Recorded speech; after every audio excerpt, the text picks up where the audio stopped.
पूरे देश को स्पष्ट कर देना चाहता हूं, धारा 370 इतिहास बन चुकी है, वो कभी लौटकर नहीं आने सकती, हम आने भी नहीं। धारा 370 ही वो कड़ी थी जो कश्मीर के अंदर युवाओं को हाथ में हथियार और पत्थर पकड़ाती थी। नरेंद्र मोदी सरकार ने यहां आरक्षण को जमीन पर उतारने का काम किया है। उमर साहब, चुनाव का नतीजा जो आए वो आए, हम गुर्जर, बकरवाल और पहाड़ी के आरक्षण को आपको छूने नहीं देंगे। बड़ी दुख की बात है, विगत दिनों में एनसी का एजेंडा मैंने पढ़ा है और एनसी के एजेंडे को कांग्रेस का मौन समर्थन भी मैंने देखा है, मगर मैं आज आप सभी पत्रकार भाइयों के माध्यम से पूरे देश को स्पष्ट कर देना चाहता हूं,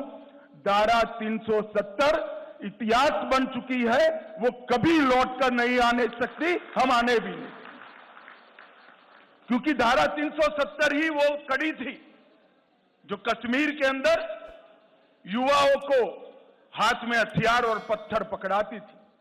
अलगाववाद की विचारधारा ही युवाओं को विकास की जगह आतंकवाद के रास्ते पर शिफ्ट करती थी और आज मोदी जी के नेतृत्व में ढेर सारे काम हुए हैं। धारा 370 के कारण यहां रिजर्वेशन संभव नहीं हो पाता था, महिलाओं को अन्याय होता था, दलित भाइयों को अन्याय होता था, ट्राइबल्स को अन्याय होता था।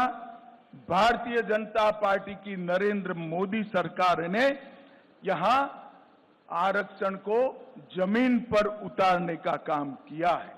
आज एससी वर्ग का भी आरक्षण हुआ है, आर्थिक रूप से कमजोर वर्ग का 10% आरक्षण हुआ है, ओबीसी का आरक्षण बढ़ाया गया है, गुर्जर, बकरवाल और पहाड़ियों को सालों से जो आरक्षण नहीं मिलता था, उसको आरक्षण देने की शुरुआत नरेंद्र मोदी जी के नेतृत्व में हुई है।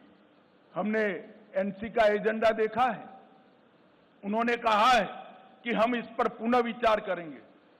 मैं श्री उमर अब्दुल्ला को बताना चाहता हूं, उमर साहब, चुनाव का नतीजा जो आए वो आए, हम गुर्जर, बकरवाल और पहाड़ी के आरक्षण को आपको छूने नहीं देंगे, ये बात आप याद रखें। ये भारतीय जनता पार्टी का संकल्प